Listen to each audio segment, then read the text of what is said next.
ಶುಕ್ಲಾಂಬರಧರಂ ವಿಷ್ಣುಂ ಶಶಿವರ್ಣಂ ಚತುರ್ಭುಜಂ ಪ್ರಸನ್ನವದನಂ ಧ್ಯಾಯೇತ್ ಸರ್ವವಿಘ್ನೋಪಶಾಂತಯೇ.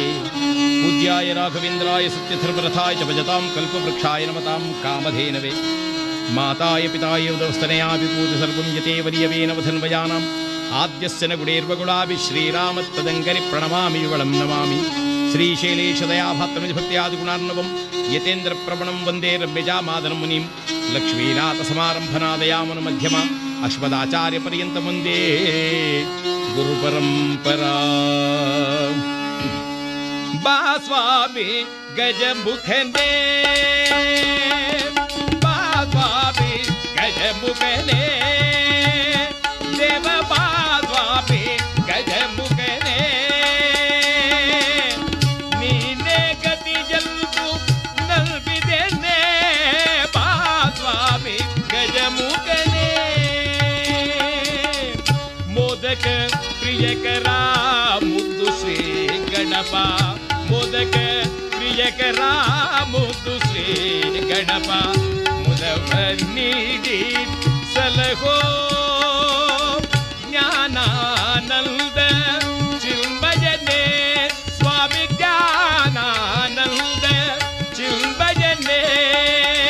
ಜ್ಯೋತಿ ಸ್ವರೂಪನೆ ಪ್ರಣವಾಕಾರನೆ, ಜ್ಯೋತಿ ಸ್ವರೂಪನೆ ಪ್ರಣವಾ ಕಾರನೆ. ಬಾ ಸ್ವಾಮಿ ಗಜಮುಖನೇ, ದೇವ ಬಾ ಸ್ವಾಮಿ ಗಜಮುಖನೇ.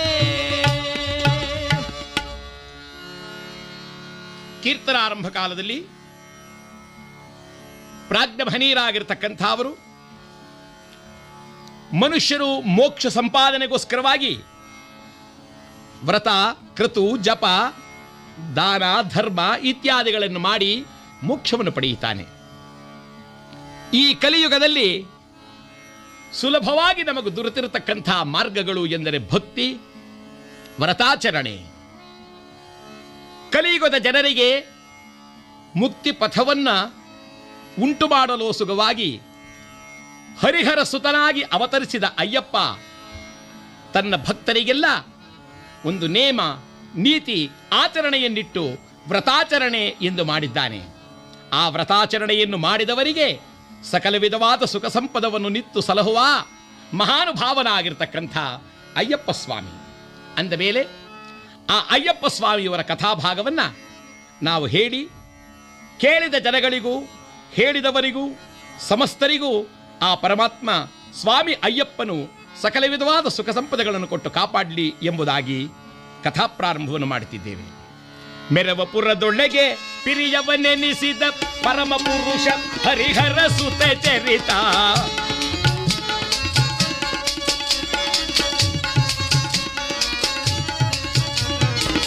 ಪಾಡಿ ಪೊಗಳಲ್ ಅತಿ ಮೋದವೆನಿಪುದು, ಪಾಡಿ ಪೊಗಳಲ್ ಅತಿ ಮೋದವೆನಿಪುದು. ಸುರುಚಿರ ಭಾಗ್ಯ ಸುಸಾಧಕವೋ ರಾಮ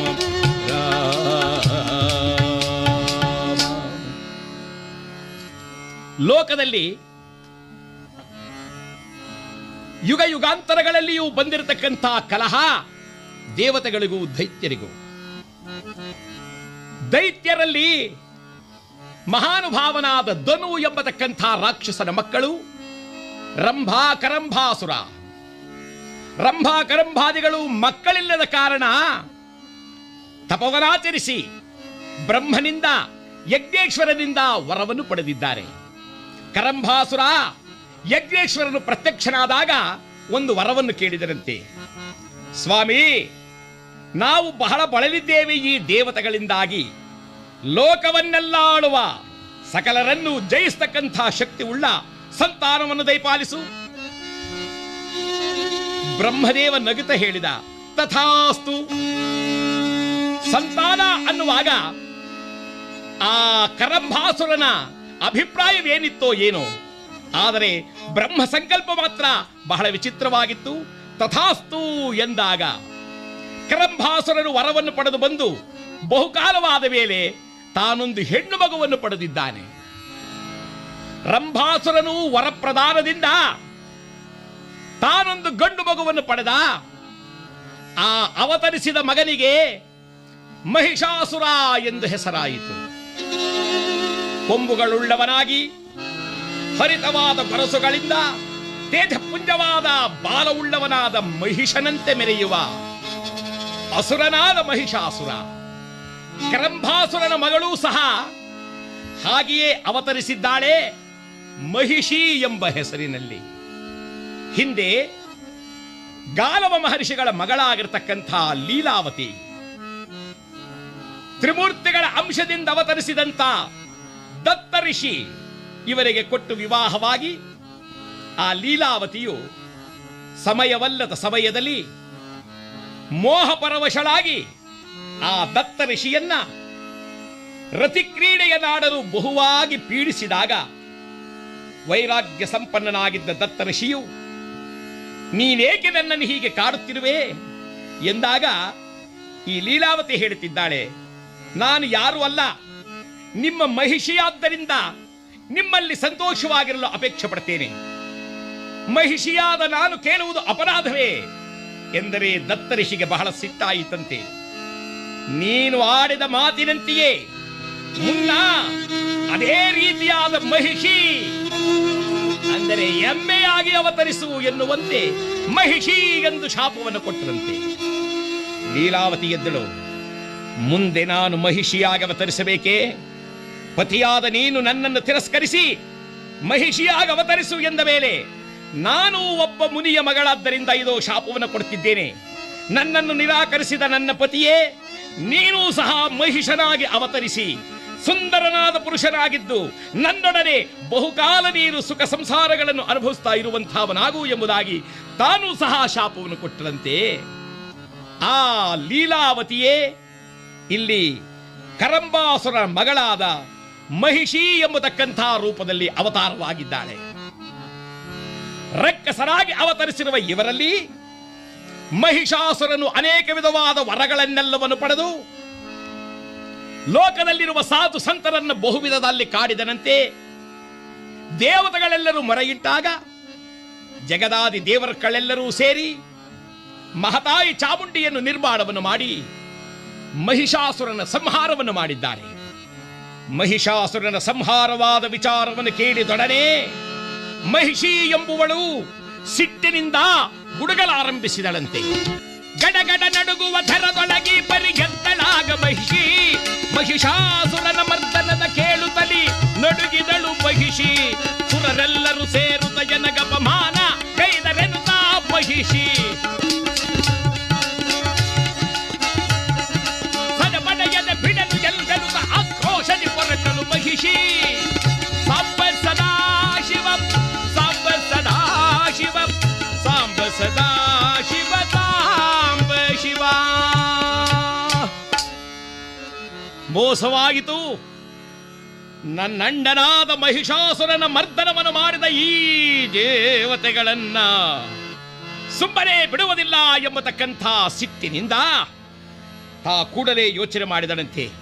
ಇಲ್ಲ ಇಲ್ಲ, ವರವನ್ನು ಪಡೆಯದೆ ನಾನಿವರ ಮೇಲೆ ಎರಗುವುದು ಸರಿಯಲ್ಲ ಎಂಬುದಾಗಿ ತಾನಲ್ಲಿಂದ ನೇರವಾಗಿ ಬಂದು ವಿಂಧ್ಯ ಪರ್ವತದ ಎಡೆಯಲ್ಲಿ ಕುಳಿತು ಬ್ರಹ್ಮದೇವನನ್ನು ಕುರಿತು ಘೋರವಾದ ತಪಸ್ಸನ್ನು ಮಾಡುತ್ತಿದ್ದಾಳೆ.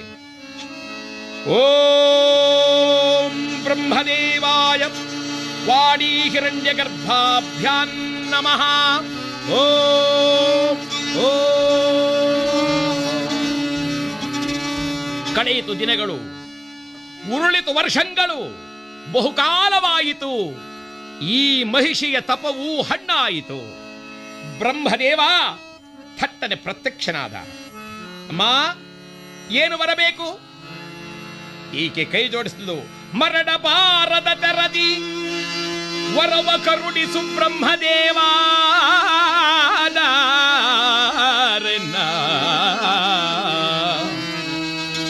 ನನಗೆ ಮರಣವೇ ಬರಬಾರದಂಥ ವರವನ್ನು ದಯಪಾಲಿಸು ಬ್ರಹ್ಮದೇವ. ಬ್ರಹ್ಮನಕ್ಕ, ಅಮ್ಮ, ಹುಟ್ಟಿದ ಮೇಲೆ ಸಾವು ಸಿದ್ಧ. ಹುಟ್ಟಿದ ಮೇಲೆ ಯಾರಾದರೂ ಸಾಯಲೇಬೇಕಾಗತ್ತೆ. ಅಂದ ಮೇಲೆ ನೀನು ಆ ಮರಣವನ್ನು ಬಿಟ್ಟು ಮತ್ಯಾವುದಾದ್ರೂ ಒಂದು ವರವನ್ನು ಕೇಳು. ಸ್ವಾಮಿ, ಹಾಗಾದರೆ ದೇವತೆಗಳಿಂದಾಗಲಿ ಸರೀಸೃಪರಿಂದಾಗಲಿ ನರರಿಂದಾಗಲಿ ಹರನಿಂದಾಗಲಿ ಅಜನಿಂದಾಗಲಿ ಹರಿಯಿಂದಾಗಲಿ ನನಗೆ ಮರಣಬಾರದಂಥ ವರವನ್ನು ದಯಪಾಲಿಸು. ಆ ವರವನ್ನು ಕೇಳಿದಾಗ ನಗುನಗುತ್ತ ಬ್ರಹ್ಮದೇವ ತಥಾಸ್ತು. ಮಹಿಷಿ, ನೀನು ಕೇಳಿದ ವರವೇನೋ ಚೆನ್ನಾಗಿದೆ, ಆದರೆ ಇದರೊಳಗಡೆ ಇರತಕ್ಕಂಥ ಆಂತರ್ಯ ನಿನಗೆ ಅರ್ಥವಾಗಲಿಲ್ವಲ್ಲ? ಏನು ಸ್ವಾಮಿ ಆಂತರ್ಯ? ಆಂತರ್ಯವೆಂದರೆ ನೀನು ಹರನಿಂದಾಗಲಿ ಹರಿಯಿಂದಾಗಲಿ ಮರಣವಾಗುವುದು ಬೇಡ ಎಂದು ಕೇಳಿದೆ. ಆದರೆ ಆ ಹರಿ ಹರ ಇಬ್ಬರ ಅಂಶದಿಂದ ಅವತರಿಸಿದಂತ ಹರಿಹರ ಸುತನಿಂದ ನಿನಗೆ ಮರಣವಾಗುವುದಲ್ಲ. ಮಹಿಷಿ ನಕ್ಕಳು, ಅಸಂಭವ. ಹೇ ದೇವದೇವ ಬ್ರಹ್ಮದೇವ, ಏನಂದೆ? ಹರಿಹರರಲ್ಲಿ ಪುತ್ರ ಸಂತಾನವೇ, ಅವರಿಬ್ಬರೂ ಪುರುಷರೇ ಎಂದಾಗ ಅವರಿಬ್ಬರಿಂದ ಸಂತಾನವಾಗುವ ಮಗುವಿಂದ ನನಗೆ ಮರಣವೆಂದರೆ ಇವೆಲ್ಲ ಕೇವಲ ಕ್ಷುಲ್ಲಕ. ಬ್ರಹ್ಮದೇವ ಹೇಳಿದ, ನಾನಂತೂ ವರವನ್ನು ಕೊಟ್ಟಿದ್ದೇನೆ, ಎಚ್ಚರಿಕೆ. ಆದರೂ ಸಹ ಎಚ್ಚರಲಾಗಿರು, ಹರಿಹರರ ಸುತನಿಂದ ನಿನಗೆ ಮರಣವಂತೂ ಸಿದ್ಧ. ಈಕೆ ಎಂದಳು, ಹೇಗಾದರೂ ಇರಲಿ, ಮೊದಲು ದೇವತೆಗಳನ್ನು ಬಿಡುವುದಿಲ್ಲ, ಹಿಡೀರಿ ಎಂದರು. ಸುರಲೋಕಕ್ಕೆ ಹೊರಟು ಸುರರನ್ನು ಪಿಡಿಯುತ್ತ ನಡುಗಿಸಿದಳು. ಆಗ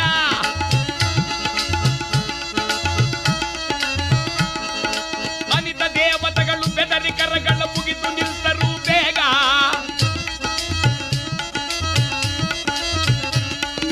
ತೊರೆದು ನಗರಿಯನ್ನು ಸೇರಿ ಕಾನನವನ್ನೊಡುಗಿದರು ಬಹು ಅರಸರು. ಆಗ ಒಡೆಯ ಸಲಹೋ ಎನ್ನುತ್ತ ಕರ ಮುಗಿದು ಬೇಡಿದರು ತಾವಾಗ. ದಿಕ್ಕೆಟ್ಟು ಓಡಿದರಂತೆ ಮುನಿಗಳೆಲ್ಲರೂ. ಈ ಮಹಿಷಿಯ ಹಾವಳಿಯಿಂದಾಗಿ ಯಾಗ ಯಜ್ಞಗಳು ನಡೆಯುವಂತಿಲ್ಲ, ಸುರಲೋಕದಲ್ಲಿ ದೇವಲೋಕದಲ್ಲಿ ದೇವತೆಗಳಾರೂ ಉಳಿಯುವಂತಿಲ್ಲ. ಎಲ್ಲರೂ ತಮ್ಮ ತಮ್ಮ ಸ್ಥಾನಗಳನ್ನು ಬಿಟ್ಟು ಓಡಿ ಹೋದರು, ತಲೆಮರೆಸಿಕೊಂಡರು. ಯಾಗ ಯಜ್ಞಗಳು ನಡೆಯುವ ಎಡೆಯಲ್ಲಿ ಈಕೆಯ ಹಾವಳಿಯಿಂದಾಗಿ ಸಾಧು ಸಂತರನ್ನೆಲ್ಲ ಅಗ್ನಿ ಹೊಂಡದಲ್ಲಿ ಹಾಕಿ ಸುಡಲಾರಂಭಿಸಿದರಂತೆ. ಬೆದರಿದರು. ಬೆದರಿ ಓಡೋಡಿ ಬಂದು ಮುನಿಗಳೆಲ್ಲರೂ ಏಕವಾಗಿ ಸೇರಿದರು. ಸೇರಿ ಮಹಾನುಭಾವನಾದ ಬ್ರಹ್ಮನನ್ನ, ಶ್ರೀಮನ್ನಾರಾಯಣನನ್ನ, ಮಹೇಶ್ವರನನ್ನ ಮರಹೊಕ್ಕಿ ನಾವು ಉಳಿಯಬೇಕಾಗಿದೆ, ಬನ್ನಿ ಎಂಬುದಾಗಿ ಎಲ್ಲರೂ ಶ್ರೀಮನ್ನಾರಾಯಣನ ಪ್ರಾರ್ಥನೆಯನ್ನು ಮಾಡುತ್ತಾ ಇದ್ದಾರೆ. ಪರಮ ಪುರುಷ ಹರೇ ನಾರಾಯಣ, ಪರಮ ಪುರುಷ ಹರೇ ನಾರಾಯಣ, ಪರಮ ಪುರುಷ ಹರೇ. ದೇವ ದೇವ ಲಕುವೀರಮಣ, ದೇವ ದೇವ ಲಕುವೀರಮಣ, ಆಶ್ರಿತ ಜನ ಬಾಲ, ಆಶ್ರಿತ ಜನ ಬಾಲ. ದೇವ ಪರಮ ಪುರುಷ ಹರೇ ನಾರಾಯಣ, ಪರಮ ಪುರುಷ ಹರೇ. ಕರವನ್ನು ಮುಗಿಯುವೆ ವರವನ್ನು ನೀಡುತ್ತ ಧೀರ ದಿನುತ ಸಲಹೋ, ರಕ್ಕಸ ಕುಲದಲ್ಲಿ ಬಾಳದ ದರದಲ್ಲಿ ನಮಗಾಗಿ ನೋಡೋ. ದೀನ ದಯಾಕರ ನೀನು ಎಂತೆನು ತಕರವನ್ನು ಮುಗಿದೆ. ನಾರಾಯಣ ನಾರಾಯಣ ಹರಿ ಹರಿ ನಾರಾಯಣ ನಾರಾಯಣ ನಾರಾಯಣ ನಾರಾಯಣ ಹರಿ ಹರಿ ನಾರಾಯಣ ನಾರಾಯಣ ನಾರಾಯಣ. ಪರಮ ಪುರುಷ ಹರೇ ನಾರಾಯಣ ನಾರಾಯಣ. ಹೇ ದೇವದೇವ ಕಾಪಾಡು ಎಂದು ಎಲ್ಲರೂ ಪ್ರಾರ್ಥಿಸುವಾಗ ಪ್ರತ್ಯಕ್ಷನಾದನಂತೆ ದೀನ ದಯಾಕರನಾದ ಪಕ್ಷಿವಾಹನನು ಲಕ್ಷ್ಮೀರಮಣನು. ಅಯ್ಯ ಸಾಧು ಸಂತರೇ, ಏನಾಗಿದೆ? ಸ್ವಾಮಿ, ಮಹಿಷಿಯ ಕಾಟದಿಂದ ಬಾಳಲಾರವು ನಾವು. ನಮ್ಮನ್ನು ಉದ್ಧಾರ ನೀನು ಮಾಡದೆ ಹೋದರೆ ಈ ಕ್ಷಿತೆಯೊಳಗ ಆರಿಗೂ ಎಡೆಯಿಲ್ಲ. ಅತ್ತ ನೋಡು, ಒಂದು ಕಡೆಯಿಂದ ದೇವತೆಗಳೆಲ್ಲ ಓಡಿ ಬಂದಿದ್ದಾರೆ. ಸ್ವಾಮಿ, ಲೋಕ ಲೋಕ ನಾಯಕರೆಲ್ಲರೂ ದಿಕ್ಕು ಕಾಣದೆ ಓಡಿ ಹೋಗುತ್ತಿದ್ದಾರೆ. ನಾರಾಯಣ, ನೀನು ಮೌನವಾಗಿದ್ದರೆ ಹೇಗೆ? ಶ್ರೀಮನ್ನಾರಾಯಣನು ನಕ್ಕನಂತೆ. ಇದಕ್ಕೆ ಒಬ್ಬ ಮಹಾನುಭಾವನ ಅವತಾರವಾಗಲೇಬೇಕಾಗಿದೆ. ಆ ಅವತಾರವಾಗುವುದಕ್ಕಾಗಿಯೇ ಈ ಕಾರ್ಯ ಹೀಗಾಗ್ತಾ ಇದೆ. ಭಯಪಡಬೇಡಿ, ಶಿವನನ್ನ ನಾನು ಪ್ರಾರ್ಥಿಸಿ ಆ ಪರಶಿವನಿಂದಲೂ ನನ್ನಂಶದಿಂದಲೂ ಒಬ್ಬ ಮಹಾನುಭಾವ ಅವತರಿಸುವಂತೆ ಮಾಡ್ತೇನೆ ಎಂಬುದಾಗಿ ಜಗದೊಡೆಯನಾದ ಶ್ರೀಮನ್ನಾರಾಯಣನು ಶಿವನಿಗೆ ಸಂದೇಶವನ್ನು ಕಳುಹಿಸಿದರಂತೆ. ಪರಶಿವನಾಗಮನವನ್ನು ಕಂಡು ತಾನು ಮೋಹಿನಿ ರೂಪವನ್ನು ಧರಿಸಿದ್ದಾನೆ. ಜಗವೆಲ್ಲವೂ ವಿಸ್ಮಯಗೊಳ್ಳುವಂತೆ ಹಿಂದೊಂದು ಸಮಯದಲ್ಲಿ ದೇವತೆಗಳಿಗೆ ಅಮೃತವನ್ನು ಹಂಚಲು ಸುಗಮಾಗಿ ಧರಿಸಿದ್ದಂಥ ಆ ಮೋಹಿನಿಯ ರೂಪ, ದೈತ್ಯನಾದ ಭಸ್ಮಾಸುರನನ್ನು ಸುಟ್ಟು ಲೋಕಕ್ಕೆ ಕ್ಷೇಮವನ್ನುಂಟು ಮಾಡಲು ಧರಿಸಿದ್ದ ಆ ಮೋಹಿನಿಯ ರೂಪ ಇಂದು ಮಹಿಷಿಗಿಂದ ಪೀಡಿತರಾದ ಜನಗಳಿಗೆ ಅಭಯವನ್ನು ಕೊಡಲು ಧರಿಸಿದನಂತೆ ಪರಮಾತ್ಮ ಮೋಹಿನಿಯ ರೂಪವನ್ನು. ಆ ಮೋಹಿನಿಯ ರೂಪದಲ್ಲಿರುವ ಶ್ರೀಮನ್ನಾರಾಯಣನನ್ನು ಕಂಡು ಮಹಾನುಭಾವನಾಗಿರತಕ್ಕಂಥ ಪರಮೇಶ್ವರನು ಆ ರೂಪಲಾವಣ್ಯಕ್ಕೆ ಸೋತನೋ, ಲೋಕ ಕಲ್ಯಾಣಕ್ಕಾಗಿ ಮರುಗಿದನೋ, ನಮ್ಮಿಬ್ಬರ ಅಂಶದಿಂದ ಲೋಕದಲ್ಲಿ ಕಲ್ಯಾಣವಾಗುವ ಒಂದು ಸಂತಾನವಾಗಬೇಕೆಂದು ಅಪೇಕ್ಷೆ ಪಟ್ಟನೋ ಏನು, ಈ ಹರಿಹರರ ಸಮಾಗಮನದಿಂದ ಆಗ ಅವತರಿಸಿದನಂತೆ ಒಬ್ಬ ಮಹಾನುಭಾವನಾಗಿರ್ತಕ್ಕಂಥ ಬಾಲಕ. ಹರಿಹರ ಹಂಸದಿ ಅವತರಿಸಿದನು ಜ್ಯೋತಿ ರೂಪದಲ್ಲಿ ಬಾಲ. ಈ ಹರಿಹರರ ಅಂಶದಿಂದಲೇ ಅವತರಿಸಿದನಂತೆ ಒಬ್ಬ ಬಾಲಕ.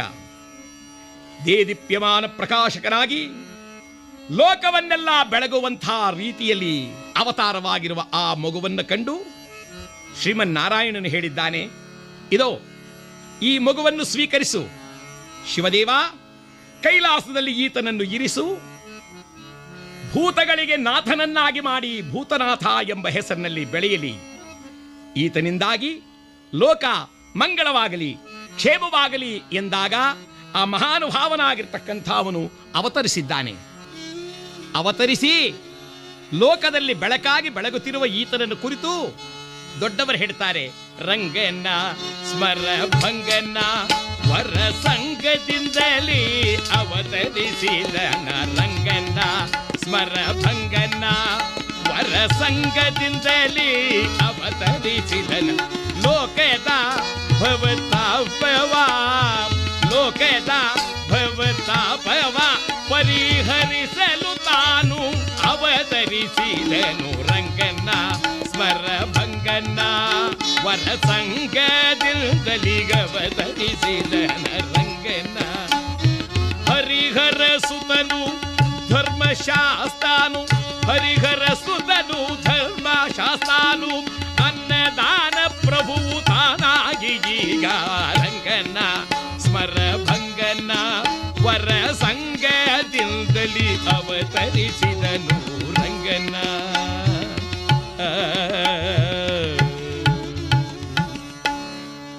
ವರ್ಣನೆಯನ್ನು ಮಾಡ್ತಾ ಹೇಳ್ತಾರೆ, ರಂಗನ ಸ್ಮರಭಂಗನ ವರ ಸಂಗದಿಂದಲೇ ಅವತರಿಸಿದ ಲೋಕ ಭವತಾರಕ ಹರಿಹರ ಸುತ ಧರ್ಮಶಾಸ್ತ್ರ ಅನ್ನದಾನ ಪ್ರಭು. ಇಷ್ಟೆಲ್ಲ ಹೆಸರಿನಿಂದ ಅವತರಿಸಿರುವ ಭೂತನಾಥನು ಕೈಲಾಸದಲ್ಲಿ ತಾನು ಭೂತನಾಥನಾಗಿ ಮೆರೆಯುತ್ತಿರುವಾಗ ಭೂತಳದಲ್ಲಿ ಪದ್ದಳ ದೇಶ ರಾಜ ರಾಜಶೇಖರ ಪೆರಂದೇವಿ ಎಂಬತಕ್ಕಂಥ ಹೆಂಡತಿಯಿಂದೊಡಗೂಡಿ ಎಲ್ಲ ವಿಧವಾದ ಸುಖ ಸಂಪದಗಳಿಂದಲೂ ಬಾಳುತ್ತಿದ್ದರೂ ಸಹ ಮಕ್ಕಳಿಲ್ಲ ಅನ್ನುವ ಚಿಂತೆ. ರಾಜಶೇಖರನು ದೈವ ಸಂಪನ್ನನಾದಂಥ ಶಿವನ ಭಕ್ತನು, ಪೆರಂದೇವಿಯು ಶ್ರೀಮನ್ನಾರಾಯಣನ ಭಕ್ತಳಾಗಿ ಕಾಲವನ್ನು ಕಳೆಯುತ್ತಿದ್ದಾರೆ.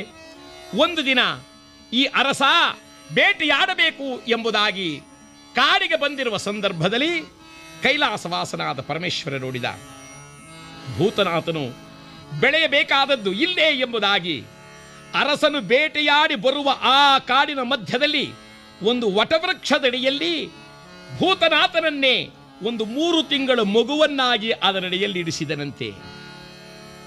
ಅವತರಿಸುವ ಮುನ್ನ ನಾನು ಯಾರ ಗರ್ಭದಲ್ಲಿಯೂ ಜನಿಸುವುದಿಲ್ಲ ಎಂದು ಭೂತನಾಥನು ಕೇಳಿದ ಕಾರಣಕ್ಕಾಗಿ ಆತನನ್ನ ಹಾಗೆಯೇ ಒಂದು 3 ತಿಂಗಳ ಮಗುವಾಗಿ ಆ ವಟವೃಕ್ಷದಡಿಯಲ್ಲಿ ಇರುವಂತೆ ಮಹಾನುಭಾವನಾದ ಶಿವನು ಅನುಗ್ರಹಿಸಿದ.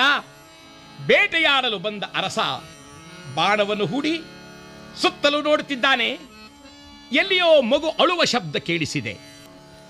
ಕೂಡಲೇ ಮನದಲ್ಲಿ ಎಲ್ಲಿ ಮಗು ಅಳುತ್ತಿರುವುದು, ಅಳುವ ಧ್ವನಿಯನ್ನು ಕೇಳಿ ಅರಸನು ಅರಸುತ್ತ ಬಂದನು ಕಾನನವ.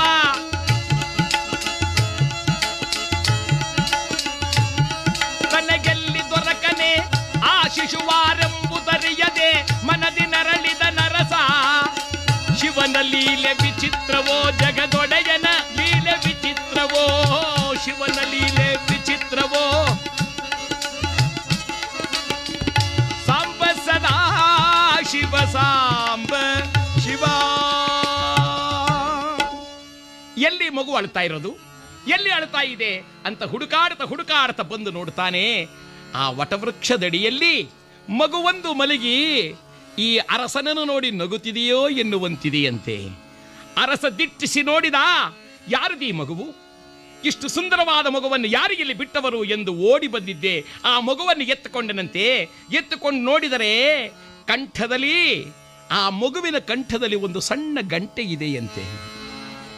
ಅಲ್ಲ, ಇಂಥ ಮಗುವನ್ನು ಬಿಟ್ಟು ಹೋಗುವುದಕ್ಕೆ ಯಾರಿಗೆ ಮನಸ್ಸಾಯಿತು? ಯಾರಂಥ ತಾಯಿ ತಂದೆಗಳು ಎಂಬುದಾಗಿ ಸುತ್ತಲೂ ನೋಡುವಾಗ ಅಲ್ಲೊಬ್ಬ ವೃದ್ಧ ಗಡಗಡ ನಡುಗುತ್ತಾ ಬರುತ್ತಿದ್ದಾನೆ. ಅಲ್ಲಿ ಯಾರು ಬರಲು ಸಾಧ್ಯ?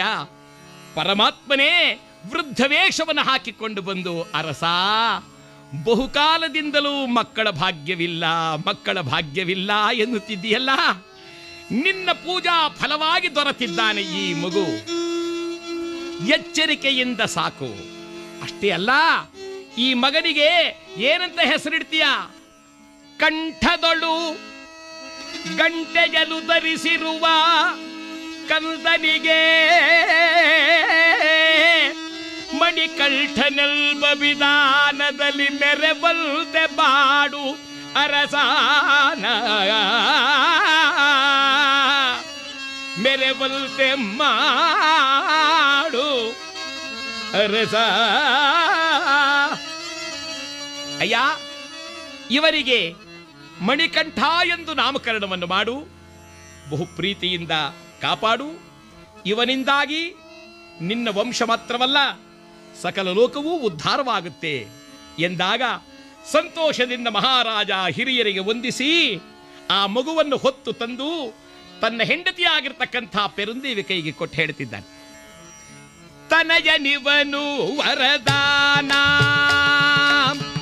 ತನಯನಿವನು ವರದಾನ, ಕೇಳೆಗರನು ಕರುಣಿಸಿದ ಸುತನ. ತನಯನಿವನು ವರದಾನ, ಲೋಕವನ್ನು ಉದ್ಧರಿಪ ಈತ, ಬಹುವಿಧದಲ್ಲಿ ಪ್ರಖ್ಯಾತ. ಲೋಕವನ್ನು ಉದ್ಧರಿಪನೀತ, ಬಹುವಿಧದಲ್ಲಿ ಪ್ರಖ್ಯಾತ. ಒದಗಿದು ಯೋಗವು ನಮಗಿಂದು,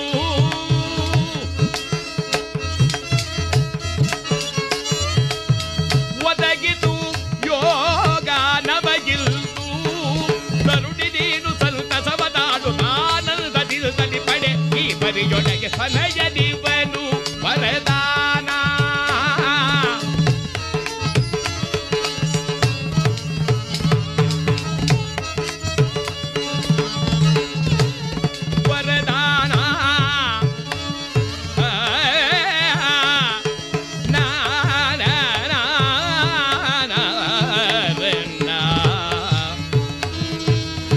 ವರದಾನ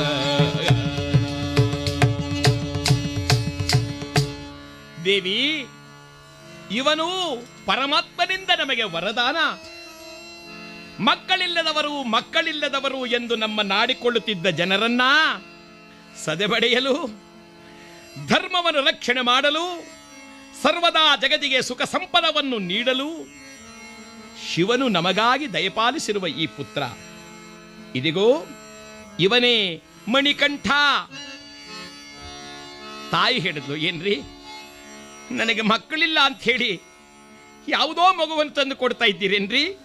ನನ್ನನ್ನು ಸಂತೋಷಪಡಿಸಲು ಈ ಕಾರ್ಯ ಮಾಡಿದ? ಇಲ್ಲ ದೇವಿ, ನಾನು ಹಾಗೆ ಮಾಡುವನಲ್ಲ. ಪರಶಿವನೇ ನನಗೆ ಈ ಮಗುವನ್ನು ಕೊಟ್ಟು ಆಶೀರ್ವಾದ ಮಾಡಿ ಹೋಗಿದ್ದಾನೆ. ಪಡೆ ಕೊಟ್ಟಿದ್ದಾನೆ ಹೆಂಡತಿ ಕೈಗೆ. ಆ ತಾಯಿ ತನೆಯನ್ನೆತ್ತುಕೊಂಡ ಕೂಡಲೇ ಲೋಕದ ಎಲ್ಲ ದುಃಖಗಳು ಮರೆತು ಆನಂದವೆಂಬುದು ಪ್ರಾಪ್ತವಾಗಿದೆ. ಕಾರಣ ಪ್ರಪಂಚವನ್ನುದ್ಧಾರ ಮಾಡಲು ಅವತರಿಸಿರುವ ಮಗುವಾದ್ದರಿಂದ ಬಹು ಪ್ರೀತಿಯಿಂದ ಬೆಳೆಸಿದಳಂತೆ. ಆ ಮಗು ಬೆಳೆಯುತ್ತಿದ್ದಾನೆ. ಆ ಮಗುವು ಬಂದು ಸ್ವಲ್ಪ ಕಾಲ ಕಳೆದು ವರುಷ 1, 2, 3, 4 ಕಳೆಯೇ. ಆ ಮಗುವಿಗೆ 1, 2, 3 ವರ್ಷಗಳು ಕಳೆಯೋದ್ರೊಳಗಾಗಿ ಮಹಾರಾಣಿ ಆ ಮಗುವಿನ ಆಗಮನ ಪ್ರಭಾವವೋ, ಆ ಮಣಿಕಂಠನ ಅವತಾರ ವಿಶೇಷವೋ, ಆ ಪೆರುಂದೇವಿ ಗರ್ಭವತಿಯಾಗಿದ್ದಾಳೆ. ನವಮಾಸ ಕಳೆದು ದಶತಾರ ಸುಯೋಗದಲ್ಲಿ ಆಕೆಯು ಒಂದು ಗಂಡು ಮಗುವನ್ನು ಪಡೆದಳಂತೆ. ಆ ಮಗುವಿಗೆ ರಾಜರಾಜನೆಂದು ನಾಮಕರಣವನ್ನು ಮಾಡಿದ್ದಾರೆ. ಆ ಇಬ್ಬರು ಮಕ್ಕಳನ್ನ ತಂದೆ ತಾಯಿಗಳು ಅಷ್ಟೇ ಮಮತೆಯಿಂದ ಬೆಳೆಸಿದ್ದಾರೆ. ಪೌರ್ಣಿಮಾ ಚಂದ್ರನಂತೆ ಬೆಳೆಯುತ್ತಿದ್ದಾನೆ ಮಹಾನುಭಾವನಾದಂಥ ಮಣಿಕಂಠ. ರಾಜರಾಜನ್ ಸಹ ಅಣ್ಣನ ಜೊತೆಯಲ್ಲಿ ವಿದ್ಯಾವಂತನಾಗಿ ಹಿರಿಯನಾದಾಗ ಆ ಬೆಳೆಯುತ್ತಿರುವ ಮಕ್ಕಳನ್ನ ಮಹಾರಾಜ ವಿದ್ಯಾಭ್ಯಾಸಕ್ಕೋಸ್ಕರವಾಗಿ ಗುರುಗಳಲ್ಲಿ ಬಿಟ್ಟಿದ್ದಾನೆ. ಓಡಿ ಬಂದಂಥ ಈ ಮಣಿಕಂಠ ತಮ್ಮನೆಂದೊಡಗೂಡಿ ಗುರುಗಳ ಮುಂದೆ ಕುಳಿತಿದ್ದಾನಂತೆ. ಜೈ ಗುರುದೇವ್. ಗುರುಗಳೇನು ಮಾಡಿದ್ರು ಹೇಳ್ರಪ್ಪ. ಓ, ಈ ಮಣಿಕಂಠನು ಗುರುವನ್ನೇ ನೋಡುತ್ತಿದ್ದರೆ ಗುರುಗಳು ಕೇಳ್ತಾರೆ, ಯಾಕಪ್ಪ ಹಾಗೆ ನೋಡ್ತಾ ಇದ್ದೀಯಾ? ಗುರುಗಳೇ, ದಯಮಾಡಿ ಆ ಓಂಕಾರದ ಅರ್ಥವನ್ನು ಹೇಳಿ ಆನಂತರದಲ್ಲಿ ನಾನು ಹೇಳ್ತೇನೆ ಅಂದಾಗ ಈ ಮಣಿಕಂಠನನ್ನೇ ನೋಡುತ್ತಾ, ಅಯ್ಯ, ನಿನ್ನ ಮುಖವನ್ನು ನೋಡಿದರೆ ನೀನೇ ನನಗೆ ಆ ಓಂಕಾರದ ಅರ್ಥವನ್ನು ಹೇಳುವಂತಿದ್ದೀಯೇ, ದಯಮಾಡಿ ನೀನೇ ಅದನ್ನು ಹೇಳು. ಶಿಷ್ಯ ಹೇಳಿದ, ಗುರುಗಳೇ, ನನಗೆ ತಿಳಿದ ಮಟ್ಟಿಗೆ ಹೇಳ್ತೇನೆ ಕೇಳಿ. ಅಕಾರ ಉಕಾರ ಮಕಾರಗಳ ಸಂಯೋಗವೇ ಓಂಕಾರ. ಅಕಾರ ಉಕಾರ ಮಕಾರಗಳ ಸಂಯೋಗವೇ ಓಂಕಾರ. ಓಂಕಾರನಾದದ ಝಂಕಾರ ತಿಳಿದರೆ ಆಗ ಸಾಕಾರ. ಓ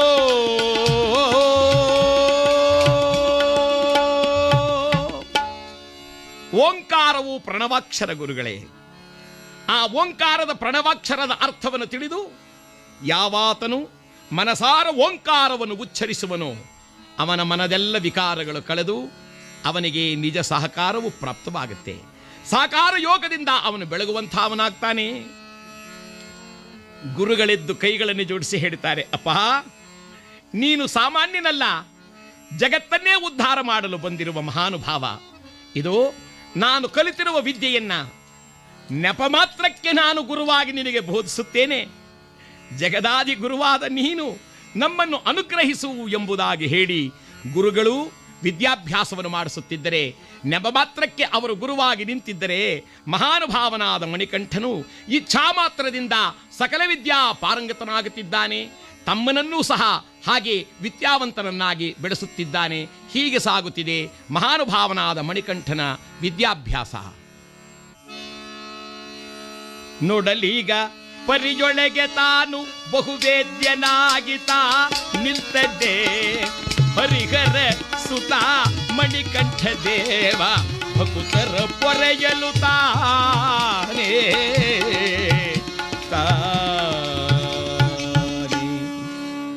ವಿದ್ಯಾಭ್ಯಾಸವನ್ನು ಮಾಡುತ್ತಾ ನೆಪ ಮಾತ್ರಕ್ಕೆ ಗುರುವೆಂದವನಲ್ಲೂ ಸಹ ನೀನೇ ಪರಬ್ರಹ್ಮ ಸ್ವರೂಪ ಎಂಬುದಾಗಿ ಭಾವಿಸಿ ವಿದ್ಯಾಭ್ಯಂತನಾಗಿದ್ದಾರೆ. ಮಹಾನುಭಾವನಾದ ಮಣಿಕಂಠನು ಆತನ ಸಹೋದರನು ಸ್ವಲ್ಪ ಕಾಲದೊಳಗಾಗಿ ಎಲ್ಲ ವಿದ್ಯೆಯನ್ನು ಕಲಿತಾಗ ಗುರುಗಳ ಮುಂದೆ ಬಂದು ಕೈಗಳನ್ನು ಜೋಡಿಸಿ ಕೇಳಿದರಂತೆ, ಗುರುಗಳೇ, ನಿಮಗೇನು ಗುರು ದಕ್ಷಿಣೆ ಕೊಡಬೇಕು? ಗುರುಗಳು ಗಳಗಳನೆ ಕಣ್ಣೀರನ್ನು ಸುರಿಸುತ್ತಿದ್ದರು. ಮಣಿಕಂಠ ಕೇಳಿದ, ಏಕೆ ಗುರುಗಳೇ? ನಾನು ಕೇಳಿದ ಮಾತು ನಿಮಗೇನಾದರೂ ನೋವಾಯಿತೆ? ಯಾವ ಕಾರಣಕ್ಕಾಗಿ ನೀವು ಅಳುತ್ತಿದ್ದೀರಾ? ಶಿಷ್ಯನ ಸಮ್ಮುಖದಲ್ಲಿ ಗುರುವು ಕಣ್ಣೀರನ್ನಿಡುವುದಾದರೆ ಅದನ್ನು ನೋಡಿದ ಶಿಷ್ಯ ಈ ಜಗತ್ತಿನಲ್ಲಿ ಬಾಳಿ ಪ್ರಯೋಜನವೇನು? ಗುರುಗಳೇ, ದಯಮಾಡಿ ಅಪ್ಪಣೆಯನ್ನು ಕೊಡಿಸಿ, ಯಾವ ಕಾರಣಕ್ಕೆ ಕಣ್ಣೀರು? ಗುರುಗಳೆಂದರು, ಅಯ್ಯ, ದೇವಾಂಶ ಸಂಭೂತನೇ ಪರಮಾತ್ಮ ಮಕ್ಕಳಿಲ್ಲ ಎಂದವನಿಗೆ ನನಗೊಂದು ಮಗುವನ್ನು ಕೊಟ್ಟಿದ್ದಾನೆ. ಅದು ನೋಡು, ಅದ ನೋಡೆಂದರೆ ಆ ಪರ್ಣಶಾಲೆಯ ಒಂದು ಮೂಲೆಯಲ್ಲಿ ಕುಳಿತಿದ್ದಾನೆ ಒಬ್ಬ ಹುಡುಗ, ಏನರಿಯದವರಂತೆ. ಶಿಷ್ಯ ಕೇಳಿದ ಮಣಿಕಂಠ, ಏನು ಗುರುಗಳೇ? ಅಯ್ಯ, ಕಂದಾಯನಲು ಕೇಳಲಾರ ಆವ ವ್ಯಥೆಯಾದರು ಎನ್ನೊಡನೆ ಪೇಳಲಾರ. ನೋಡು ಇದನು ಮಗನೇ ಎಂದರೆ ನೋಡಲಾರ. ಅಯ್ಯ, ನಾನು ಪಡೆದಿರುವ ಮಗ ಮಾತನಾಡಲು ಆಗದ ಮೂಗ, ಆವುದನ್ನು ನೋಡಲಾಗದ ಕುರುಡ ಇದ್ದ ಒಬ್ಬ ಮಗ ಹೀಗಾಗಿರುವುದನ್ನು ನೋಡಿ ನೋಡಿ ಸಹಿಸಲಾರೆ. ಸ್ವಾಮಿಯೇ, ಅವತಾರ ಪುರುಷನೇ, ನಿನ್ನ ದರ್ಶನ ಮಾತ್ರದಿಂದಲೇ ಅನೇಕ ಜನಗಳಿಗೆ ಅನೇಕ ಸುಖ ಸಂಪದವು ಪ್ರಾಪ್ತವಾಗುತ್ತೆ ಅಂದ ಮೇಲೆ ನಾನು ಇದನ್ನು ಪ್ರತಿಯಾಗಿ ಬಯಸುತ್ತೇನೆ ಎಂದು ಭಾವಿಸದೆ ಅನುಗ್ರಹಿಸು. ನನ್ನ ಮಗನಿಗೆ ಈ ಭಾಗ್ಯವನ್ನು ಅನುಗ್ರಹಿಸು. ಮಣಿಕಂಠ ನಗುತ್ತ ಹೇಳ್ತಾನೆ, ಗುರುಗಳೇ, ಗುರುವಾಜ್ಞೆಯು ನನಗೆ ಸರ್ವವಿಧದಲ್ಲಿಯೂ ಕೂಡ ಮಹತ್ತರವಾದದ್ದು. ಇದೋ ಎಂಬುದಾಗಿ ಬಂದು ಆ ಮೂಲೆಯಲ್ಲಿ ಕುಳಿತಿರುವ ಗುರುಪುತ್ರನನ್ನು ಕರೆತಂದು ತನ್ನ ಅಮೃತಮಯವಾದ ಹಸ್ತದಿಂದ ಅವನ ಕಣ್ಣುಗಳನ್ನು ಮುಟ್ಟಿ ಆತನ ಮುಖದ ಮೇಲೆ ಕೈ ಆಡಿಸಿ ಆಶೀರ್ವಾದ ಮಾಡಿದನಂತೆ. ಕೂಡಲೇ ಆ ಹುಡುಗ ಅಪ್ಪ ಅಪ್ಪ ನಾನೆಲ್ಲ ನೋಡ್ತಾ ಇದ್ದೇನೆ ಅಪ್ಪ ಅಪ್ಪ ಎನ್ನುವಾಗ ತಂದೆ ಓಡಿ ಬಂದು ಮಗನನ್ನು ತಬ್ಬಿದ. ಆ ಮಣಿಕಂಠನಿಗೆ ನಮಸ್ಕಾರ ಮಾಡಲು ಬಂದರೆ ಮಣಿಕಂಠ ಕೈಯನ್ನು ಹಿಡಿದ. ಗುರುವಿಗಿಂತಲೂ ಈ ಜಗತ್ತಲ್ಲಿ ಹಿರಿಯರಿಲ್ಲವಾದ್ದರಿಂದ ಇದೋ ಹೋಗಿ ಬರ್ತೇನೆ, ನೀವು ಸಂತೋಷದಿಂದ ಬಾಳುವುದಾದರೆ ಅದಕ್ಕಿಂತಲೂ ಮಿಗಿಲಾದದ್ದಿಲ್ಲ ಎಂಬುದಾಗಿ ಗುರುಪುತ್ರನನ್ನು ಒಪ್ಪಿಸಿ ಮಹಾನುಭಾವನಾದ ಅಯ್ಯಪ್ಪ ಆಗತಕ್ಕಂಥ ಮಣಿಕಂಠನು ತಮ್ಮನೆಂದೊಡಗೂಡಿ ಬರುತ್ತಿದ್ದರೆ ಆ ದೂರದಲ್ಲಿ ನಿಂತಂತ ಗುರು ಹೇಳುತ್ತಿದ್ದಾರಂತೆ, ಅಯ್ಯ, ನೀನು ಸಾಮಾನ್ಯನಲ್ಲ, ಅಯ್ಯನೂ ನೀನೇ ಅಪ್ಪನೂ ನೀನೇ. ಅಯ್ಯ ಎಂದರೆ ಶಿವ ಎಂತಲೂ, ಅಪ್ಪನ್ ಎಂದರೆ ನಾರಾಯಣನೆಂತಲೂ, ಅಯ್ಯನೂ ನೀನೇ ಅಪ್ಪನೂ ನೀನೇ ಎಂದರೆ ನನ್ನ ಭಾಗಕ್ಕೆ ಅಯ್ಯಪ್ಪನೇ ನೀನೇ ಎಂದು ಆ ಗುರುಗಳು ನಾಮಕರಣ ಮಾಡಿದರಂತೆ ಅಯ್ಯಪ್ಪನೆಂದು. ಆ ಅಯ್ಯಪ್ಪನೆಂಬ ಹೆಸರು ಲೋಕದಲ್ಲಿ ಎಲ್ಲರ ಹೃದಯದಲ್ಲಿಯೂ ತಾಂಡವಾಡಲಾರಂಭಿಸಿದೆ. ಮಹಾನುಭಾವನಾದ ಅಯ್ಯಪ್ಪ ಸ್ವಾಮಿ ಅಂದರೆ ಮಣಿಕಂಠ ನೇರವಾಗಿ ಮನೆಗೆ ಬರುತ್ತಿದ್ದಾನಂತೆ. ನಗು ನಗುತ್ತಲಿ ನಲವಿಲ್ದ ಅಕ್ಷಣದೆ ಮನೆಗೆ ಬಂದನು ಅಯ್ಯಪ್ಪ.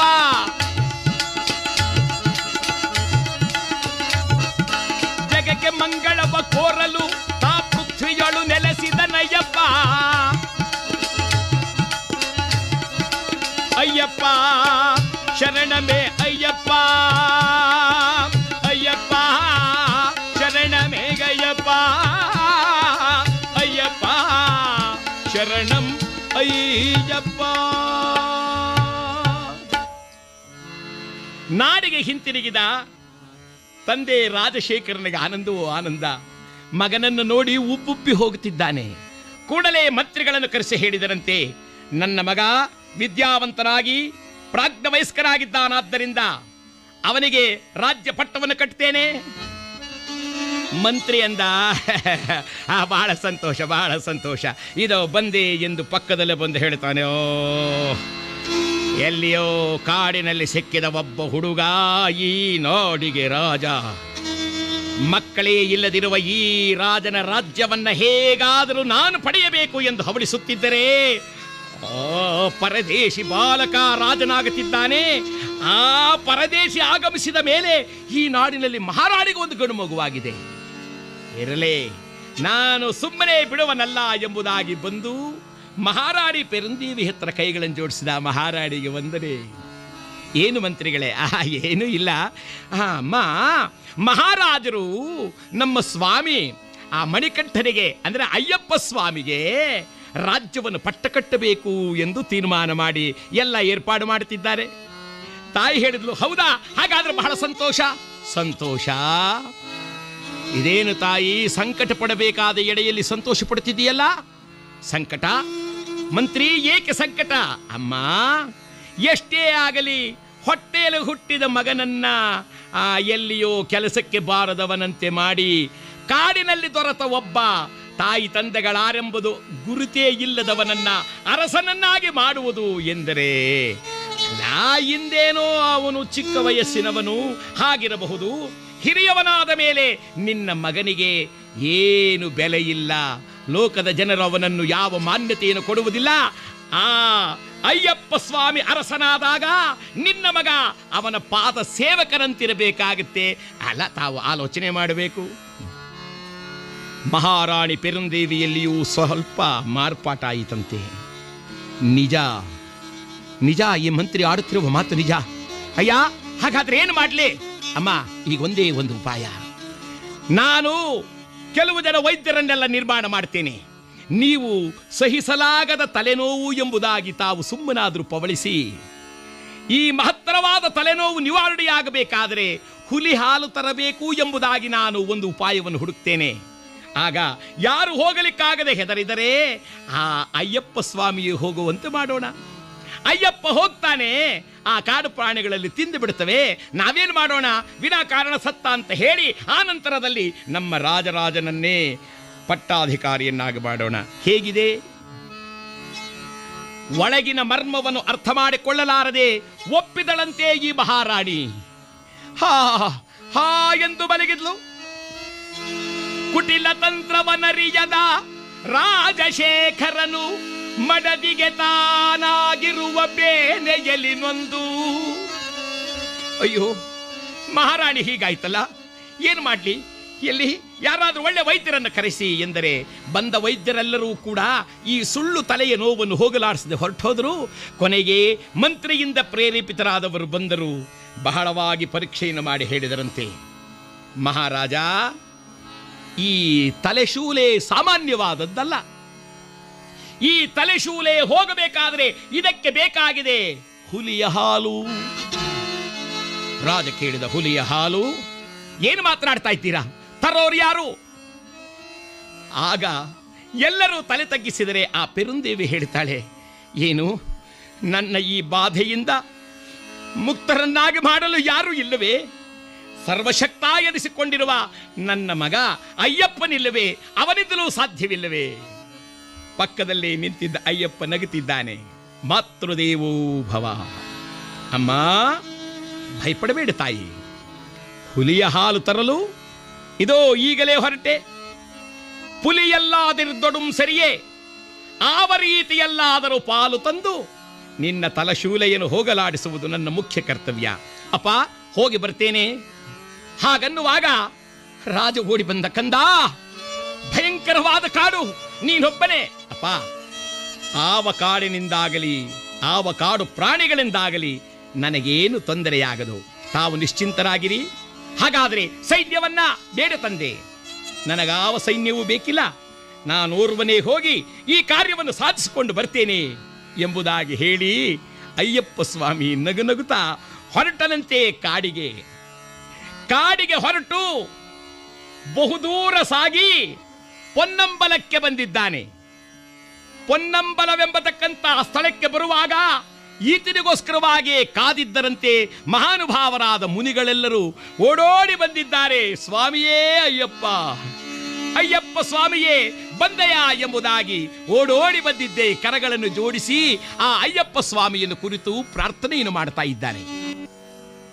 ಜ್ಞಾನದೀಪನು ನೀನು, ಸುವಿಚಾರದಾತನು ನೀನು, ಇಳೆಯ ಭಕುತರನ್ನು ಸಲಹೆ ಅವತರಿಸಿದ ಅಯ್ಯನೂ ನೀನು, ಅಪ್ಪನೂ ನೀನು, ಅಯ್ಯಪ್ಪನೂ ನೀನು. ಪೊನ್ನಂಬಲದಲ್ಲಿ ಕಾಣಿಸಿದೆ, ಪೊನ್ನಂಬಲದಲ್ಲಿ ಕಾಣಿಸಿದೆ, ಜ್ಞಾನಪೀಠದಿ ಮಂಡಿಸಿದೆ, ಜ್ಞಾನಪೀಠದಿ ಮಂಡಿಸಿದೆ, ಪೊನ್ನಂಬಲದಲ್ಲಿ ಕಾಣಿಸಿದೆ. ಮುನಿಗಳ ಮನದಲ್ಲಿ ಮನೆ ಮಾಡಿದೆ ನೀ ಜ್ಞಾನಾನಂದವ ಬೋಧಿಸಿದೆ ಬೇಡಿದವರಿಗೆ ನೀಡಿವರಗಳ ಸಲಹಿದೆ ಅಯ್ಯಪ್ಪ ಸ್ವಾಮಿಯೇ ಶರಣಮಯ್ಯಪ್ಪ ಸ್ವಾಮಿಯೇ ಶರಣಂ ಅಯ್ಯಪ್ಪ ಸ್ವಾಮಿಯೇ ಶರಣಮಯ್ಯಪ್ಪ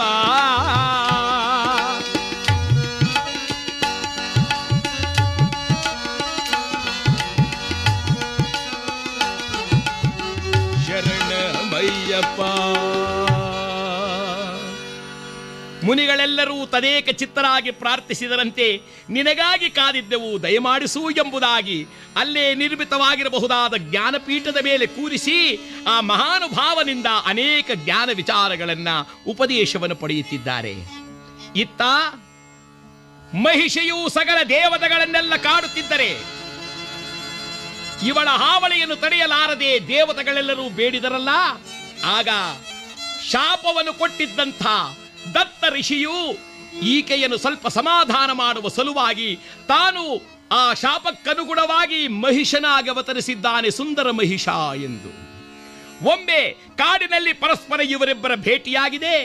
ಆ ಸುಂದರ ಮಹಿಷನನ್ನು ಕಂಡು ಬಹುವಿಧದಲ್ಲಿ ಆನಂದಗೊಂಡು ಅವನೊಡನೆ ಸಂತೋಷವಾಗಿ ಬಾಳಲು ದೇವಲೋಕಕ್ಕೆ ಕರೆದೊಯ್ದಿದ್ದಾಳೆ ಮಹಿಷಿ. ಅಲ್ಲಿ ಬಹುಕಾಲವಿದ್ದು ದೇವತೆಗಳ ಅಭಿಪ್ರಾಯವನ್ನು ತಿಳಿದಂಥ ಆ ದತ್ತ ಋಷಿ ಅಂದರೆ ಸುಂದರ ಮಹಿಷ ಅವಳನ್ನು ಕರೆದುಕೊಂಡು ಬಂದು ಭೂಲೋಕದಲ್ಲಿ ಒಂದು ಕಡೆ ವಾಸವಾಗಿದ್ದರು. ಸ್ವಲ್ಪ ಕಾಲ ಈ ಅಯ್ಯಪ್ಪ ಸ್ವಾಮಿ ಬೆಳೆದು ದೊಡ್ಡವನಾಗುವ ಪರ್ಯಂತರವೂ ಸಹ ಆ ಮಹಿಷಿಯನ್ನು ಮೈಮರೆಸಿ ಇಟ್ಟುಕೊಂಡಿದ್ದಂಥ ದತ್ತ ಋಷಿ ತನ್ನ ಕೆಲಸವಾದ ಮೇಲೆ ಒಂದು ದಿನ ಅದೃಶ್ಯನಾದ. ಕೂಡಲೇ ಸಿಟ್ಟಿಗೆದ್ದಂಥ ಮಹಿಷಿಯು ನಾನು ಆವ ಕಾರಣ ಬ್ರಹ್ಮನನ್ನು ಕುರಿತು ತಪವಾಚರಿಸಿದೆ ಅದನ್ನು ಮರೆತನೇ ಎಂಬುದಾಗಿ ಮತ್ತೆ ಪ್ರಾರಂಭಿಸಿದಂತೆ ದೇವತೆಗಳನ್ನ ಸಾಧುಗಳನ್ನ ಸಂತರನ್ನ ಕಾಡಲು ಬಹುವಿಧದಲ್ಲಿ ಎಲ್ಲರನ್ನು ಕಾಡುತ್ತಾ ಬರುತ್ತಿರುವಾಗ ಜ್ಞಾನೋಪದೇಶವನ್ನು ಮುಗಿಸಿ ಎಲ್ಲರಿಗೆ ಆಶೀರ್ವಾದವನ್ನು ಮಾಡಿ ಬರುತ್ತಿರುವ ಅಯ್ಯಪ್ಪ ಸ್ವಾಮಿ ಕಂಡ ಮಹಿಷಿಯನ್ನ. ತನ್ನ ಅವತಾರದ ಗುರುತರಿತ ಇವಳ ಸಂಹಾರವೇ ನನ್ನ ಮುಖ್ಯ ಕಾರಣ ಅಲ್ಲವೇ ಎಂಬುದಾಗಿ ಕೈಯಲ್ಲಿ ಹಿಡಿದಿರುವ ಬಾಣ ಬಿಲ್ಲನ್ನು ತೆಗೆದರಂತೆ ಕರದಲ್ಲಿ ಶರವನ್ನು ಪಿಡಿದು ಧುರಕ್ಕೆ ತಾನಿದ್ದನಾಗ ಅಯ್ಯಪ್ಪ ಕಟುತರನೆನಿಸಿದ ಬಹಿಯನು ಸಂಹರಿಸಬೇಕೆನ್ನುತ್ತ ತಾನ ಕಟುತರನೆನಿಸಿದ ಬಹಿಷಿಯ ಸಂಹರಿಸಬೇಕೆನ್ನುತ್ತ ತಾನು ಅಯ್ಯಪ್ಪ ಸ್ವಾಮಿ ಅಯ್ಯಪ್ಪ ಶರಣಂ ಅಯ್ಯಪ್ಪ ಸ್ವಾಮಿ ಶರಣಂ ಅಯ್ಯಪ್ಪ ಶರಣಂ ಅಯ್ಯಪ್ಪ ಹರಿಹರ ಸುತನೇ ಅಯ್ಯಪ್ಪ ವೀರಮಣಿಕಂಠ ಅಯ್ಯಪ್ಪ ಧರ್ಮಶಾಸ್ತಾನೆ ಅಯ್ಯಪ್ಪ ಅನ್ನದಾನ ಪ್ರಭುವೇ ಅಯ್ಯಪ್ಪ. ಕರದೊಳಗೆ ಪಿಡಿದ ಬಾಣ ಬಿಲ್ಲನ್ನ ಪ್ರಯೋಗಿಸುತ್ತಾ ಆ ಮಹಿಷಿಯ ಮೇಲೆ ಘೋರ ಯುದ್ಧಕ್ಕೆ ನಿಂತ. ಭಯಂಕರವಾದ ಯುದ್ಧ ನಡೆಯುತ್ತಿದ್ದರೆ ಹಾರಿ ಗಗನ ಮಾರ್ಗದಲ್ಲಿ ನಿಂತ ಮಹಿಷೆಯನ್ನ ಬೀಸಬಹುದಾದ ಆ ಖಡ್ಗವನ್ನೆಲ್ಲವನ್ನು ತುಂಡರಿಸಿದ್ದಾನೆ. ಗದೆಯನ್ನೆಸೆದಾಗ ಮಾಯಾರೂಪಿನಿಂದ ಹುಲಿಯಂತೆ ಕರಡಿಯಂತೆ ಅನೇಕ ರೂಪಗಳನ್ನು ಧರಿಸಿದಂತ ಮಹಿಷಿಯನ್ನ ಅವಳ ಅಟ್ಟಹಾಸಗಳೆಲ್ಲ ಸ್ವಲ್ಪ ಕಾಲ ಕಂಡು ಆನಂತರದಲ್ಲಿ ಲೋಕಕಂಠಗಳಿರಬಾರದು ಎಂಬುದಾಗಿ ಹೇಳಿ ತನ್ನ ಆಯುಧದಿಂದ ಅವಳನ್ನ ಸಂಹಾರವನ್ನೇ ಮಾಡಿದ್ದಾರೆ.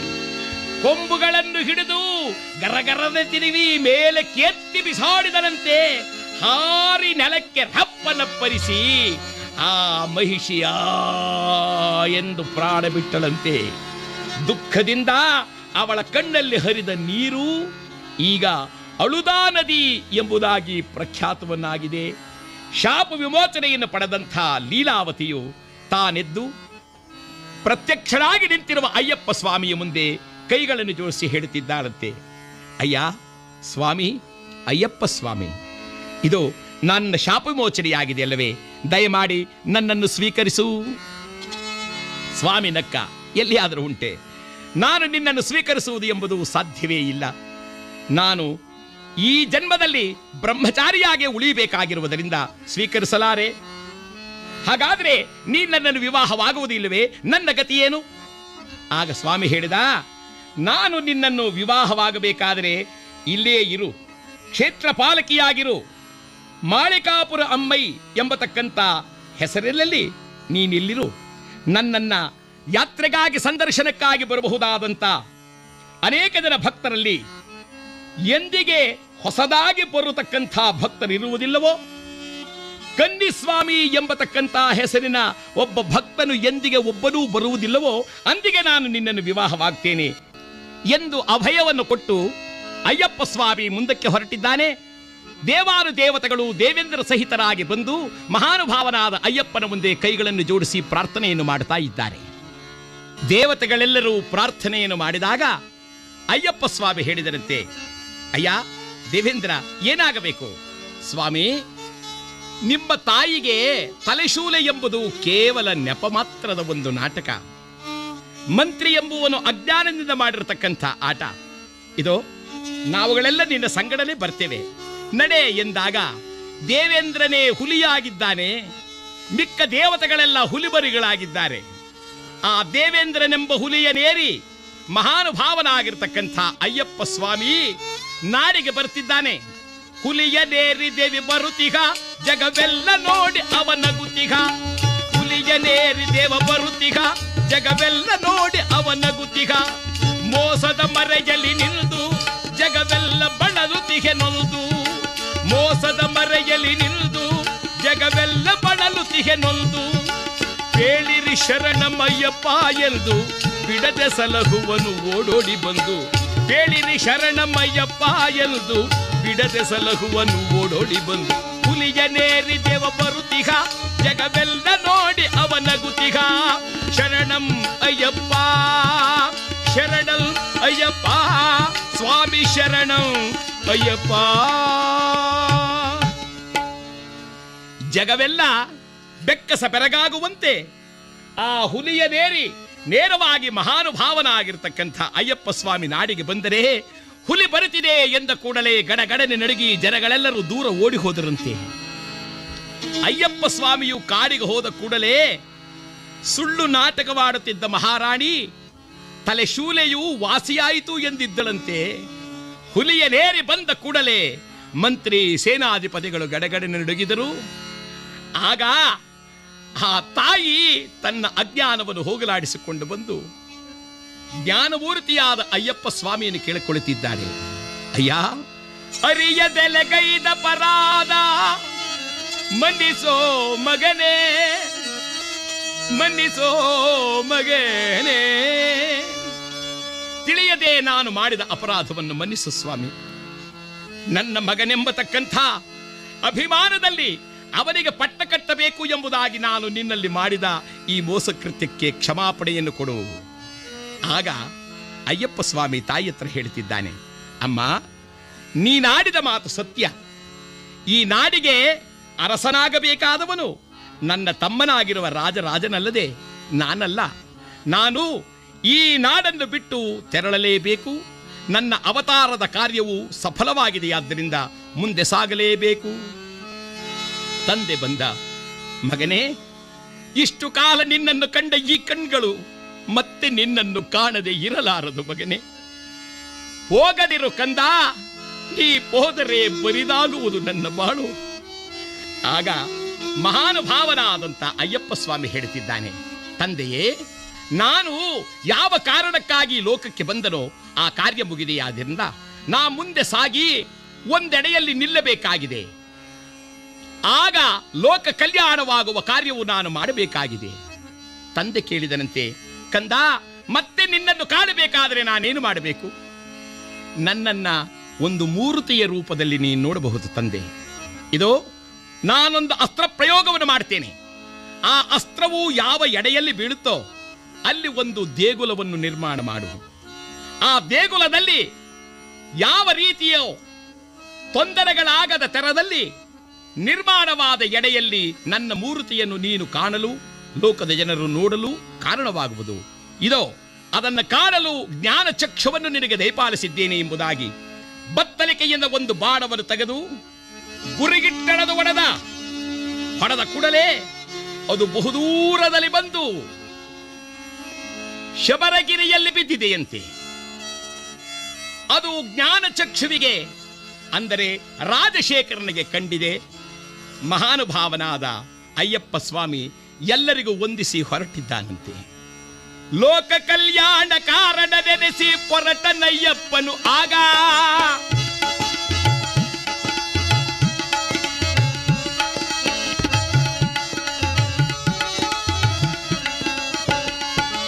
ಯೋಗಿಯ ತರದಲ್ಲಿ ದೇಶವ ಧರಿಸುತ್ತ ಪೊರಟನಯ್ಯಪ್ಪನಾಗ ಯೋಗಿಯ ತರದಿ ವೇಷವ ಧರಿಸಿ ಜಟಾವಲ್ಕಲಗಳ ಧರಿಸಿ ತಾದು ಪೊರಟನಾಗ ಅಯ್ಯಪ್ಪ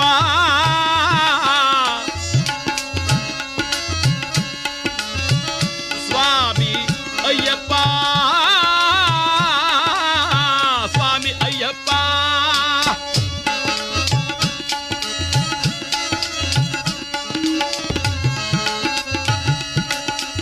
ಸ್ವಾಮಿ ನೇರವಾಗಿ ಎಲ್ಲರಿಗೂ ಅಭಯವನ್ನು ಕೊಡುತ್ತಾ ಜಟಾವಲ್ಕಲವನ್ನು ಧರಿಸಿ ಸನ್ಯಾಸಿಯಂತೆ ನೇರವಾಗಿ ಆ ಪಂದಳ ದೇಶವನ್ನು ತೊರೆದು ಪೊನ್ನಂಬಲ ಕಡೆಗೆ ಮಹಾನುಭಾವನಾದ ಸ್ವಾಮಿ ಅಯ್ಯಪ್ಪ ಹೊರಟಿದ್ದಾನೆ. ರಾಜಶೇಖರನು ತೀರ್ಮಾನ ಮಾಡಿದ, ತನ್ನ ಪರಿವಾರದಿಂದೊಡಗೂಡಿ ಆ ಬಾಣ ಬಿದ್ದಿರುವ ಸ್ಥಳವು ಜ್ಞಾನಚಕ್ಷುವಿಗೆ ಗೊತ್ತಾಯಿತಲ್ಲ, ನೇರವಾಗಿ ಆ ಸ್ಥಳಕ್ಕೆ ಬಂದು ದೇವಸ್ಥಾನ ಕಟ್ಟಿಸುವುದಕ್ಕಾಗಿ ಬಂದಿದ್ದಾನೆ. ಯಾವ ರೀತಿ ದೇವಸ್ಥಾನವನ್ನು ಕಟ್ಟಿಸಬೇಕು ಎಂಬುದನ್ನು ತಿಳಿಯಲು ತಾನು ಆ ಶಬರಿಗಿರಿಯಲ್ಲಿ ವಾಸವಾಗಿರುವಾಗ ಪೊನ್ನಂಬಲದಲ್ಲಿ ಇರಬಹುದಾಗಿರ್ತಕ್ಕಂಥ ಸ್ವಾಮಿ ಅಯ್ಯಪ್ಪನು ತನ್ನ ದೂತರಾಗಿರ್ತಕ್ಕಂಥ ವಪರ, ಕಟುಶಬ್ದ, ವೀರಭದ್ರ, ಕೂಪನೇತ್ರ, ಕೂಪಕರ್ಣ, ಗಂಡಕರ್ಣ ಎಂಬತಕ್ಕಂಥ ದೂತರಲ್ಲಿ ವೀರಭದ್ರನನ್ನು ಕಳುಹಿಸಿ ಪರಿವಾರ ಸಹಿತನಾಗಿ ಪವಳಿಸಿರತಕ್ಕಂಥ ಮಹಾರಾಜನಿಗೆ ಅರಿವಿಲ್ಲದಂತೆ ಬರಮಾಡಿಸಿದ್ದಾನಂತೆ. ಬಂದಾಗ ಆ ಪೊನ್ನಂಬಲದಲ್ಲಿ ಜ್ಞಾನಪೀಠದ ಮೇಲೆ ಪಾದಗಳನ್ನೂರಿ ಆ ಪಾದಗಳ ಮಧ್ಯದಲ್ಲಿ ಒಂದು ಬಿಗಿತದ ಪಟ್ಟಿಯನ್ನು ಕಟ್ಟಿ ತಾನು ಕುಳಿತಿರುವ ರೂಪವನ್ನು ತೋರಿಸಿ, ಅರಸ, ಹೀಗೆಯೇ ನೀನೊಂದು ದೇಗುಲವನ್ನು ಮೂರ್ತಿಯನ್ನು ನಿರ್ಮಾಣ ಮಾಡು, ಯಾರಿಗೂ ಗೋಚರವಾಗುವುದಿಲ್ಲ, ನೀನು ಹಿಂತಿರುಗು ಎಂದಾಗ ಮತ್ತೆ ಆ ವೀರಭದ್ರನು ರಾಜನನ್ನು ಹೊತ್ತು ತಂದು ಈ ಪರಿವಾರ ವೀರ ಎಡೆಯಲ್ಲಿ ನೆಲೆಸಿಬಿಟ್ಟಿದ್ದಾನೆ. ಸ್ವಲ್ಪ ಕಾಲವಾದ ಮೇಲೆ ಕಂಡುಬಿಟ್ಟು ಅರಸ ಆ ಸ್ಥಳವನ್ನು ನೋಡಿ ಅಲ್ಲೇ ದೇಗುಲವನ್ನು ನಿರ್ಮಾಣ ಮಾಡಿಸಿದರಂತೆ. ದೇಗುಲವೇನು ನಿರ್ಮಾಣವಾಯಿತು? ಮೂರ್ತಿಯಾಗಬೇಕಲ್ಲ. ಯಾವ ರೀತಿ ಮೂರ್ತಿಯನ್ನು ನಿರ್ಮಾಣ ಮಾಡೋದು ಎಂಬುದಾಗಿ ಆಲೋಚನೆಯನ್ನು ಮಾಡುತ್ತಿದ್ದರೆ ಮಹಾತ್ಮನಾದಂಥ ಪರಶುರಾಮನೇ ಮಹಾಶಿಲ್ಪಿಯಂತೆ ವೇಷವನ್ನು ಧರಿಸಿ ಬಂದು ಅಲ್ಲಿ ಆ ಮಹಾರಾಜನು ಯೋಚನೆ ಮಾಡುವುದಕ್ಕಿಂತಲೂ ಮುಂಚಿತವಾಗಿಯೇ ತಾನಲ್ಲಿ ನಿಂತು, ಅಯ್ಯ, ನೀನು ಯೋಚಿಸಬೇಡ, ಇದು ನಾನೇ ನಿರ್ಮಾಣ ಮಾಡಿಕೊಡ್ತೀನಿ ಎಂಬುದಾಗಿ ಅಯ್ಯಪ್ಪ ಸ್ವಾಮಿಯ ಮೂರ್ತಿಯನ್ನ ತಾನು ನಿರ್ಮಾಣ ಮಾಡಿದನಂತೆ. ಆ ಜ್ಞಾನಪೀಠದ ಮೇಲೆ ಪೊನ್ನಂಬಲದಲ್ಲಿ ಸ್ವಾಮಿಯು ಆ ಶರಣರಿಗೆ ಜ್ಞಾನೋಪದೇಶವನ್ನು ಮಾಡುವಾಗ ಯಾವ ಚಿನ್ಮುದ್ರೆಯಲ್ಲಿ ಕುಳಿತಿದ್ದನೋ ಅದೇ ರೀತಿಯಾಗಿಯೇ ಮೂರ್ತಿ ಒಂದು ನಿರ್ಮಿತವಾಗಿದೆ. ಆ ಪರಶುರಾಮರಿದ್ದಲೇ ದೇವಸ್ಥಾನದಲ್ಲಿ ಆ ಮೂರ್ತಿಯನ್ನು ಪ್ರತಿಷ್ಠಾಪನಾ ಕಾರ್ಯಗಳು ನಡೆದಿದೆಯಂತೆ. ಅದನ್ನು ಕಂಡು ಬಹು ಸಂತೋಷಪಟ್ಟಿರತಕ್ಕಂಥ ಮಹಾನುಭಾವನಾದ ಅರಸ ಆನಂದ ಪರವಶನಾಗಿ ನೋಡುತ್ತಿದ್ದರೆ ಅಂದಿನಿಂದ ಮಹಾನುಭಾವನಾಗಿರ್ತಕ್ಕಂಥ ಆ ಅಯ್ಯಪ್ಪ ಸ್ವಾಮಿಯನ್ನ ಶರಣರೆಲ್ಲರೂ ಸಹ ಈ ರೀತಿಯಾಗಿ ಕೊಂಡಾಡಲು ಪ್ರಾರಂಭಿಸಿದ್ದಾರೆ. ಶಬರಗಿರೀಶ ಗಡಭೂತೇಶ ಪಾಲಿಸೋ ಅಯ್ಯಪ್ಪ, ಶಬರಗಿರೀಶ ಗಣಭೂತೇಶ ಪಾಲಿಸೋ ಅಯ್ಯಪ್ಪ, ಪೊನ್ನಂಬಲೇಶ ಭವ ದುಃಖನಾಶ, ಪೊನ್ನಂಬಲೇಶ ಭವ ದುಃಖನಾಶ, ಭಕುತರ ಹೃದಯ ನಿವಾಸ, ನಿನ್ನ ಭಂಡ ನಾನು ಮಣಿಕಂಠ ನೀನು, ನಿನ್ನ ಭಂಡ ನಾನು ಮಣಿಕಂಠ ನೀನು, ಶರಣಂ ಅಯ್ಯಪ್ಪ, ಶಬರಗಿರೀಶ ಗಣಭೂತೇಶ ಪಾಲಿಸೋ ಅಯ್ಯಪ್ಪ.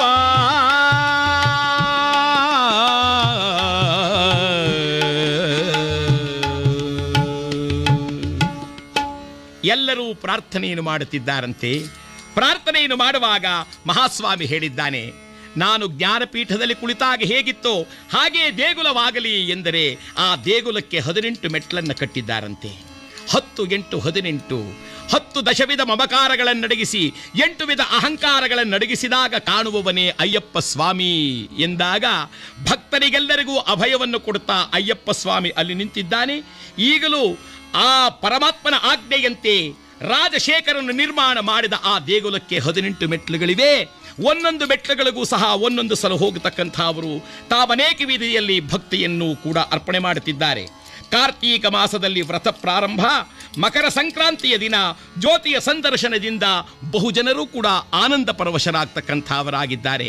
ಅಯ್ಯಪ್ಪ ಸ್ವಾಮಿ ಈಗಲೂ ಸಹ ಅನೇಕ ಜನ ಭಕ್ತರನ್ನು ಉದ್ಧಾರ ಮಾಡುತ್ತಾ ಆ ದೇಗುಲದಲ್ಲಿ ನಿಂತಿದ್ದಾನೆ ಎಂದಾಗ ಅಯ್ಯಪ್ಪ ಸ್ವಾಮಿಯ ಕತೆಗೆ ಮಂಗಳವನ್ನು ಹಾಡುತ್ತಾ ಈ ಕಥೆಯನ್ನ ಪ್ರೀತಿ ಆದರದಿಂದ ಕೇಳಿದವರಿಗೂ ಆ ಸೇವೆಗೆ ಭಾಗಿಯಾದವರಿಗೆಲ್ಲರಿಗೂ ಸಹ ಅಯ್ಯಪ್ಪ ಸ್ವಾಮಿಯು ಸಕಲ ವಿಧವಾದ ಸುಖ ಸಂಪದಗಳನ್ನು ಕೊಟ್ಟು ಕಾಪಾಡಲಿ ಎಂಬುದಾಗಿ ಲೋಕಕ್ಕೆ ಕ್ಷೇಮವನ್ನು ಮಂಗಳವನ್ನು ಕೋರುತ್ತಾ ಸ್ವಾಮಿಯಾದ ಅಯ್ಯಪ್ಪನ ಈ ಕಥಾಭಾಗವನ್ನು ಸಮಾಪ್ತಿ ಮಾಡಿ ಮಂಗಳವನ್ನು ಪಾಡುತ್ತಿದ್ದೇನೆ.